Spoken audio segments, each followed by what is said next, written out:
بص يا معلم، الستاند اب الفتره الاخيره بدا ياخد شكل تاني، بقى زي فرق. وتقريبا اول ما ابتدى الموضوع ده كان علي في الورشه لما عمل العصابه من الدفعه الثالثه وعمل الكتيبه من الدفعه الرابعه في ورشته، ومحمد حلمي في اليت. وهنا انا قصدي ان كلهم بيطلعوا في نفس الحفله ورا بعض. وده على فكره لو فكرت فيها تلاقي انه مفيد للجمهور، لان كل واحد ليه طريقته واسلوبه في الستاند اب. ولو سالتني عن المفضل بالنسبه لي فهو احمد خيري في اليت. بحب سهولته في الرمي الافيه كده. كمان من اهم اساسيات الستاند اب انك تبقى حقيقي، انت اللي على المسرح مش مصطنع. اللي مصطنع ده ما بيكملش. كمان انسيابيه الافيه مهمه، وكمان الجمهور عامل مهم جدا. يعني انت لو حد قطعك مثلا وانت بترمي افيه، ازاي تسكته من غير ما تجرحه او تعمل مشكله وفي نفس الوقت تجيب ضحك. اكتر حاجه بتضايق الستاند اب هو اللي بيقطع، عشان ممكن يبوظ الافيه اللي هو بيفرش له. دي فارقه جدا في اللي انا بقوله.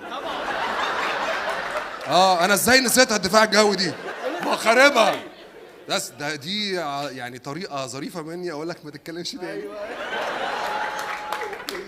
وانا بجد على قنديل بالنسبه لي هو مفهوم الستاند اب المصري. اصل فكره الستاند اب انه بيحكي عن حاجات انت عشتها او مريت بيها. يعني موقف مع الصنايعي، مين ما مرش بموقف انه دايما بيستسكى عليك ودايما مش شايف انه غلطان، او طفولتك او وده اللي بيدخلنا على التطور اللي بعده.